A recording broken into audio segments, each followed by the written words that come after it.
Okay, ಎಲ್ಲರಿಗೂ ನಮಸ್ಕಾರ ಮಕ್ಕಳ. ನಾವಿದ್ದು ಉಕ್ತ ಲೇಖನ, ವಾಕ್ಯ ತುಣುಕುವಿನಲ್ಲಿ ಉಕ್ತ ಲೇಖನ ಮಾಡೋಣ. ಇದರಲ್ಲಿ ಯಾವುದೇ ರೀತಿಯ ತಪ್ಪುಗಳನ್ನ ಬರೀಬಾರದು, ಸರಿಯಾದ ಸೂಚನೆಗಳನ್ನ ಅರ್ಥ ಮಾಡ್ಕೊಳ್ಳಿ. ಒಂದು ವಾಕ್ಯ ತುಣುಕನ್ನ ಹೇಳ್ತೀನಿ, ವಾಕ್ಯ ಗುಚ್ಛವನ್ನ ಓದ್ತೀನಿ, ಅದನ್ನ ಕೇಳಿಸ್ಕೊಂಡು ಬರಿತಾ ಹೋಗ್ತೀರಾ. ಒಂದ್ ಪದಕ್ಕೂ ಇನ್ನೊಂದು ಪದಕ್ಕೂ ಅಂತರವನ್ನ ಬಿಡಬೇಕು, ನೋಡೋದಕ್ಕೆ ಮುದ್ದಾಗಿರ್ಬೇಕು. ಒಂದು ತಪ್ಪಿಲ್ಲ ಬರಬೇಕು, ಬರದವ್ರಿಗೆ ಬಹುಮಾನ ಕೊಡೋಣ. ಆಗ್ಬೋದಾ? ಸ್ಟಾರ್ಟ್ ಮಾಡೋಣ. ಇವತ್ತಿನ ಇದು ಶೀರ್ಷಿಕೆ ಏನಪ್ಪ ಅಂದ್ರೆ ವೇಗದ ಬರಹ, ವಾಕ್ಯ ತುಣುಕು, ಒಂದು ಉಕ್ತ ಲೇಖನ. ನಾವ್ ಯಾರ ಬಗ್ಗೆ ತಿಳ್ಕೊಳ್ಳೋಣ ಇವತ್ತು ಅಂದ್ರೆ ಮೇಡಮ್ ಕ್ಯೂರಿ, ಗೊತ್ತಲ್ಲ, ಅವರ ಒಂದು ವಾಕ್ಯ ಗುಚ್ಛವನ್ನ ನಾನು ಹೇಳ್ತಾ ಹೋಗ್ತೀನಿ, ಬರಿತಾ ಹೋಗ್ತೀನಿ. ಪ್ರಮಾಣ ಮೇರಿ ಕ್ಯೂರಿ. ಮೇರಿ ಕ್ಯೂರಿ ಅಂದ್ರೆ ಶೀರ್ಷಿಕೆ ಬರ್ಬೇಕು. ಮೇರಿ ಕ್ಯೂರಿ ಅಂತ ಶೀರ್ಷಿಕೆ ಅಂದ್ರೆ ಹೆಡ್ಲೈನ್ ಅದು. ಆಮೇಲೆ ನಾನು ಸಾಲುಗಳನ್ನ ಓದ್ತಾ ಹೋಗ್ತೀನಿ, ಬರಿತಾ ಹೋಗ್ತೀನಿ. ಸ್ಟಾರ್ಟ್ ಮಾಡೋಣ. ಅಕ್ಕಪಕ್ಕ ನೋಡಬಾರ್ದು, ನಿಮ್ಮ ಮುಂದೆ ಇರ್ತಕ್ಕಂಥದ್ದನ್ನ ಸರಿಯಾಗಿ ಕೇಳಿಸ್ಕೊಂಡು ಸರಿಯಾಗಿ ಬರೀಬೇಕು. ಇದೇ ಇಂಪಾರ್ಟೆಂಟ್. ಒಂದ್ ಪದನ ಕೂಡ ತಪ್ಪಾಗಿ ಕೇಳಿಸ್ಕೊಂಡ್ಬಾರ್ದು, ಆಮೇಲೆ ಆತುರದಲ್ಲಿ ಬರೀಬಾರ್ದು. ಯಾರು ಹೆಚ್ಚು ಚೆನ್ನಾಗಿ ಕೇಳಿಸ್ಕೊತೀರಾ ಅಷ್ಟೇ ಚೆನ್ನಾಗಿ ಬರೀತೀರಾ ಅಂತ. ಪರಾಡಳಿತದ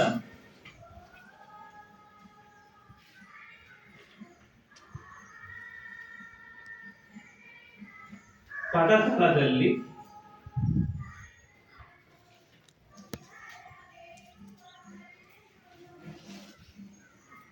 ತುಳಿದ ಸಣ್ಣ ದೇಶ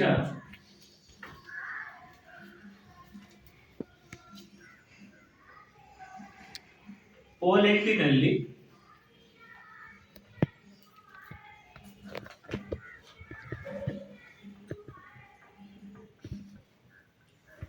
ಜನಿಸಿದ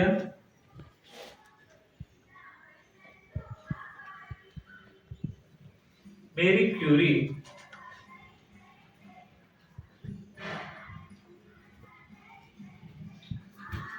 ಕಡು ಬಡತನದಲ್ಲಿ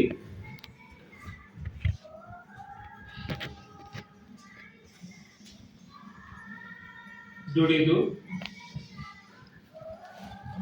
ಕಲಿತು ಪ್ರತಿಕೂಲ ಪರಿಸ್ಥಿತಿಗಳನ್ನು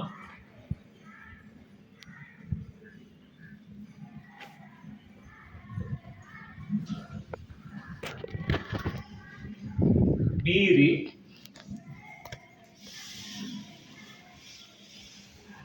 ಜಗತ್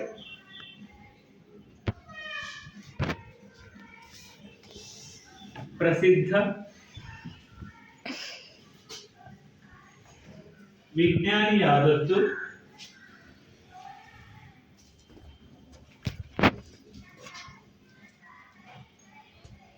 ಭೌತಶಾಸ್ತ್ರ,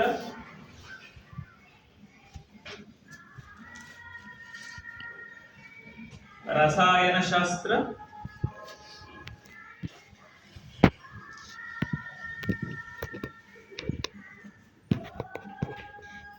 ಎರಡರಲ್ಲೂ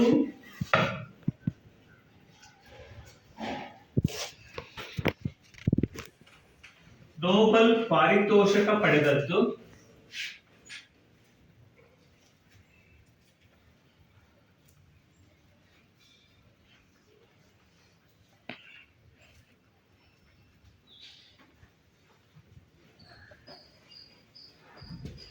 ಒಂದು ಅದ್ಭುತ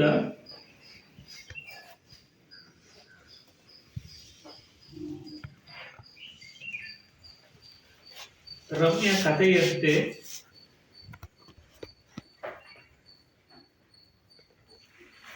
ಭಾಸವಾಗುತ್ತದೆ.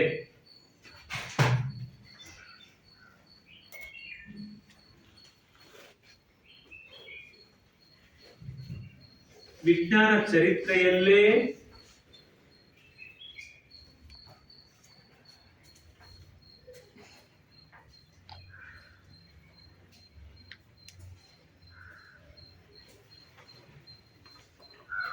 ಅತ್ಯಂತ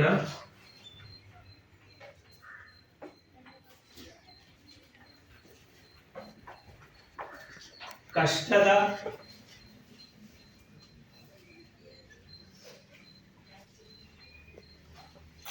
ಆವಿಷ್ಕಾರ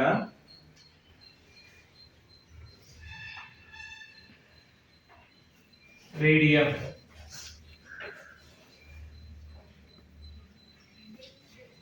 ಮೇರಿ ಕ್ಯೂರಿ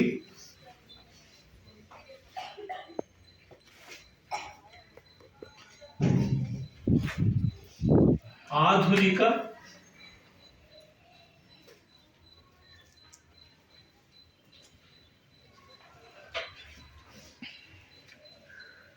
ಅನುಕೂಲತೆಗಳೊಂದೂ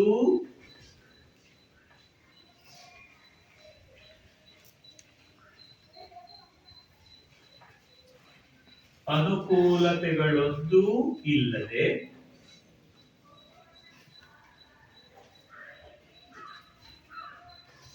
ಆರ್ಥಿಕ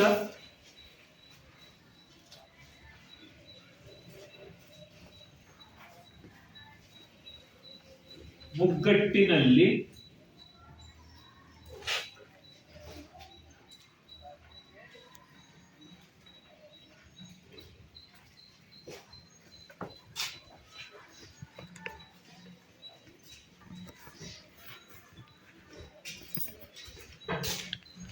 ಮುರುಕಲು ಮರದ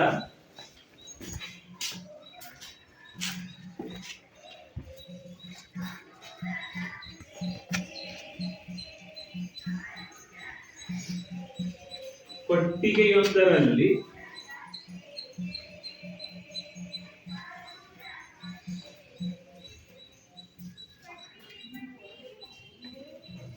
ರೇಡಿಯಂ ಕಂಡುಹಿಡಿದಳು.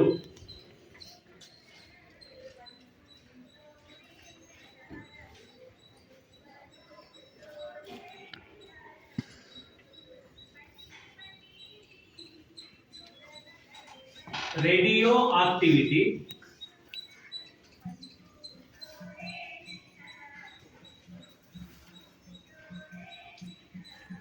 ಎಂಬ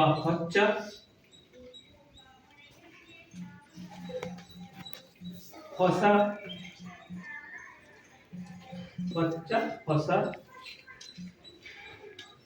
ರಂಗಕ್ಕೆ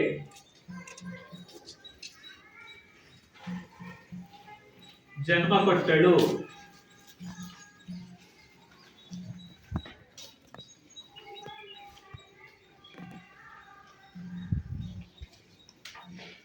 ಮೇರಿ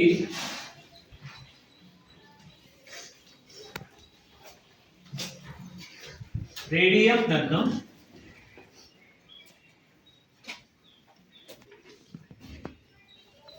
ಪೇಟೆಂಟ್ ಮಾಡದೆ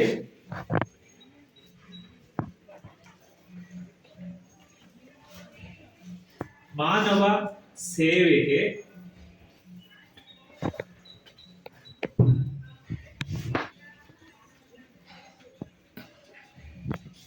ಮೀಸಲೆಂದು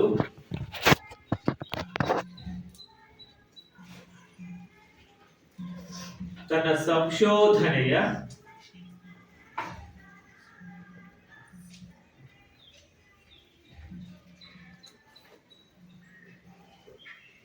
ಫಲಿತಾಂಶವನ್ನೆಲ್ಲ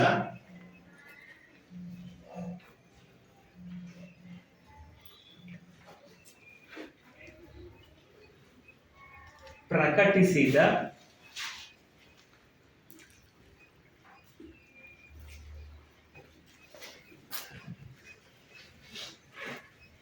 ಆ ಹೊತ್ತು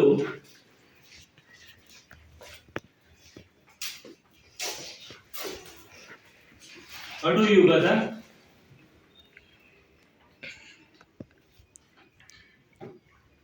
ಅರುಣೋದಯವಾಯಿತು.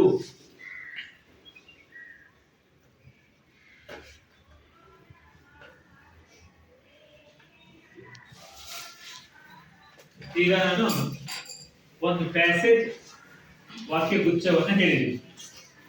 ಈಗ ನೀವೆಲ್ಲರೂ ಕೂಡ ಬರೆದಿದ್ದೀರಾ. ಇದನ್ನ ನಾನು ಬೋರ್ಡ್ ಮೇಲೆ ಕಪ್ಪಲಿಗೆ ಮೇಲೆ ಬರಿತೀನಿ. ಒಂದು ರೆಡ್ಡಿಂಗ್ ತಗೊಳ್ತೀರಾ, ಅದನ್ನ ಚೆಕ್ ಮಾಡ್ತೀವಿ. ಯಾರು ಒಂದು ತಪ್ಪು ಬರ್ದಿಲ್ಲ, ಯಾರು ಹೇಗೆ ಕೇಳಿಸ್ಕೊಂಡಿದ್ದೀರಾ, ಇದರಲ್ಲಿ ನಿಮ್ಮ ಆಲಿಸುವಿಕೆ ಹೇಗೈತೆ ಮತ್ತು ಬರವಣಿಗೆ ಹೇಗಿರುತ್ತೆ, ಎಷ್ಟು ಜನ ಬರ್ದಿರ್ತೀರಾ ಅನ್ನೋದನ್ನ ನಾವಿವಾಗ ಚೆಕ್ ಮಾಡೋಣಲ್ಲ. ಎಲ್ಲ ರೆಡಿ ಇದ್ದೀರಾ? ಓಕೆ.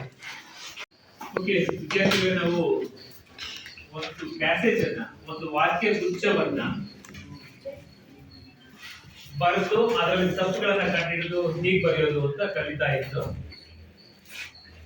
ಒಂದು ಪ್ಯಾರಾಗ್ರಾಫ್ ಹೇಗೆ ಬರೆಯೋದು, ಒಂದು ವಾಕ್ಯ ಗುಚ್ಛವನ್ನ ಹೇಗೆ ಬರೆಯೋದು ಅದನ್ನ ಕಲಿತಾ ಇದ್ದು. ಈಗಾಗಲೇ ಎಲ್ಲ ಕೂಡ ಬರೆದಿದ್ದಾರೆ. ಅದರಲ್ಲಿ ಒಂದು ತಪ್ಪಿಲ್ಲ, ಎಲ್ಲ ಸರಿಯಾಗಿ ಈ ತಪ್ಪುಗಳಿಗೆ ಬರೆದಿರೋದೆಲ್ಲವೂ ಕೂಡ ನೀಟಾಗಿ ಬರ್ದಿದ್ದೀರಾ? ಅದೇ ತರ ಬರ್ದಿದ್ದೀರಾ? ಇಲ್ಲ, ಯಾರು ಕೂಡ ಬರ್ದಿಲ್ಲ. ಎಲ್ಲರೂ ಕೂಡ ಒಂದೊಂದು ತಪ್ಪಾಗಿದೆಯಾ? ಎರಡು ತಪ್ಪಾಗಿದೆ, ಅಷ್ಟೇ ಐತೆ. ಎರಡೇ ಎರಡು ತಪ್ಪು ಮಾಡಿದ್ದೀನಿ. ಈಗ ಗೊತ್ತಾ ಬರಬೇಕು.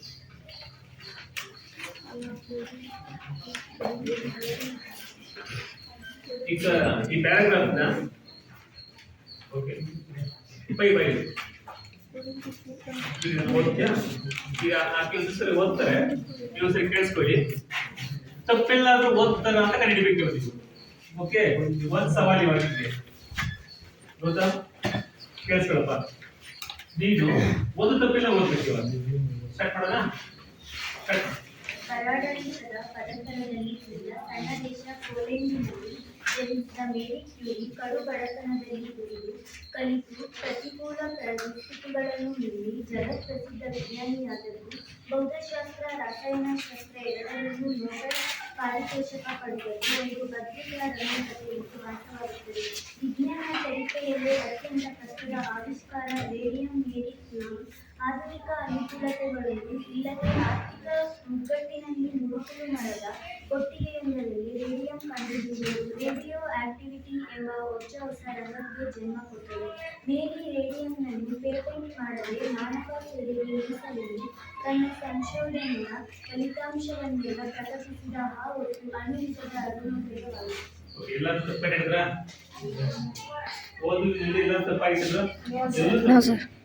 ಹೀಗೆ ನಾವು ಓದ್ಬೇಕಾದ್ರೆ ಇನ್ನೊಬ್ರಿಗೆ ಕೇಳೋದಕ್ಕೆ ಅರ್ಥವಾಗೋದು ಕಾಗುತ್ತಾ ಎಲ್ಲೂ ತಪ್ಪೋದು. ಒಂದು ಅಲ್ಪಪ್ರಾಣ ಮಹಾಪ್ರಾಣ ತಪ್ಪಾಗಬಾರ್ದು, ಸ್ಪರ ದೀರ್ಘಸ್ವರ ತಪ್ಪಾಗಬಾರ್ದು, ಆಮೇಲೆ ಶಾ ಸಾ ಶ ಇವು ತಪ್ಪುಗಳ ದೋಷ ಆಗಬಾರ್ದು. ಆ ಮತ್ತು ಹ ಇವುಗಳು ಸ್ವಲ್ಪ ಗಮನ ಹರಿಸ್ಬಿಟ್ರೆ ನಾವು ಒಂದೇ ಒಂದು ತಪ್ಪಿಲ್ದಂಗೆ ಓದ್ಬೋದು, ಒಂದೇ ಒಂದು ತಪ್ಪಿಲ್ದಂಗೆ ಬೇಕಾಗಿರೋದು ಏನಪ್ಪ ಅಂದ್ರೆ ಮಾನಸಿಕ ಕೇಳಿಸ್ಕೊಳ್ತೀವಿ. ನಾವು ಎಷ್ಟು ಚೆನ್ನಾಗಿ ಕೇಳಿಸ್ಕೊಳ್ತೀವೋ ಅಷ್ಟು ಚೆನ್ನಾಗಿ ಓದ್ತೀವಿ, ಬರಿತೀವಿ. ಇವೆರಡು ಕೂಡ ಔಟ್ಪುಟ್ ಇದು. ನಮ್ಮಿಂದ ಹೊರಗಡೆ ಬರೋದು ಯಾವುದು? ಮಾತನಾಡೋದು ಮತ್ತು ಬರೆಯೋದು. ಇನ್ನೊಂದು ಓದೋದು ನಾವೇ ಓದ್ತೀವಿ, ಆಲಿಸೋದಂತೆ ನಾವು ತಗೊಳ್ತೀವಿ, ಅದನ್ನ ಅರ್ಥ ಮಾಡ್ಕೊಳ್ತೀವಿ. ನಮ್ಮಿಂದ ಅರ್ಥ ಮಾಡ್ಕೊಂಡಿದ್ನ ಎಷ್ಟು ಚೆನ್ನಾಗಿ ನಾವು ಹೊರಗಡೆ ಕೊಡ್ತೀವಿ. ಅದ್ರಲ್ಲಿ ಏನ್ ಗೊತ್ತಾಗುತ್ತೆ ಅಂದ್ರೆ ಈ ವ್ಯಕ್ತಿ ಎಷ್ಟು ಜನ ಮಾತಾಡ್ತಾರಪ್ಪ ಅಂತ ಗೊತ್ತಾಗುತ್ತೆ, ಎಷ್ಟು ಜನ ಬರೀತಾರಪ್ಪ ಅಂತ ಗೊತ್ತಾಗುತ್ತೆ. ಇವೆರಡರಲ್ಲೂ ಕೂಡ ನಮ್ಮ ಕಡೆ ಮುಟ್ತಾರೆ ಬರೆಯೋದು. ಹಾಗಾಗಿ ಹೊರಗಡೆ ಮಾತಾಡ್ಬೇಕಾದ್ರೆ ಆಶಾಶುದ್ಧಿ ಇರ್ಬೇಕು. ಒಂದಿಷ್ಟು ತಪ್ಪುಗಳನ್ನ ಹೇಳ್ಬಾರ್ದು, ತಪ್ಪುಗಳನ್ನ ಓದ್ಬಾರ್ದು, ತಪ್ಪುಗಳನ್ನ ಬರೀಬಾರ್ದು. ಮಾಡ್ತೀರಲ್ವಾ? ಓಕೆ, ಆಕೆ ಒಂದು ಚಪ್ಪಾಳೆ ಹಾಕ್ತೀರಾ?